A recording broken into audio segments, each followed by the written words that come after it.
మగాడు ఎంత తోపైనా సరే ఆడదాని చూపు తగిలితే చాలు కాళ్ళ దగ్గర పడిపోతాడు అనేసి పెట్టారు. అందరి మగాళ్ళు అలా లేరండి. మీరేమన్నా ఆడదాని చూపు తగిలితే మీరంత వీక్ అనుకుంటా శ్రీధర్ లాగా. అందుకే మీరు ఆ మెసేజ్లు పెడుతున్నారు, అలాంటి టైప్ ఆఫ్ కంటెంట్ ఇంక్లూడ్ చేస్తున్నారు.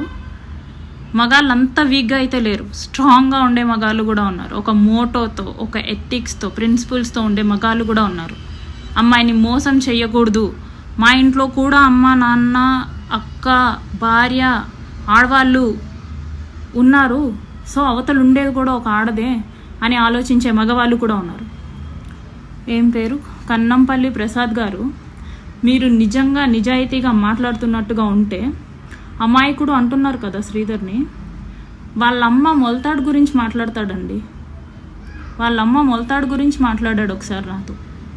మా అమ్మ ఏంటి ఎర్ర మొలతాడు కట్టుకుంది అనేసి, నువ్వు అక్కడెందుకు చూసావు అనేసి అంటే జస్ట్ లైక్ దట్ అన్నట్టు మాట్లాడాడేమో, నాకు అనిపించింది చూశాను అనేసి. ఈ విషయం ఇప్పటిదాకా నేను చెప్పకూడదు, కోర్టులోనే చెప్పాలి, ఇంత సెన్సిటివ్ విషయం అనుకున్నాను. మీరు అమ్మాయికుడు అంటున్నారు కదా, ఎలాగండి అమ్మాయికుడు అవుతాడు? వికాస్, ముక్క రూపానందరెడ్డి రెండో కొడుకు వికాస్ భార్య తను ముందు తిరుగుతుంటే ఆవిడ వేసుకున్న లెగిన్స్కి ఈయన కాగట్లేదంట. నాతో వీసీలో ఆమెను చూపించి, ఆమె వేసుకున్న లెగిన్ని చూపించి, ఆమె వికాస్ భార్య, ఆమె చూసిన లెగిన్స్ వేసుకుంది, అది లెగిన్స్ వేసుకుంటే నాకు ఆగదు అనేసి అన్నాడు.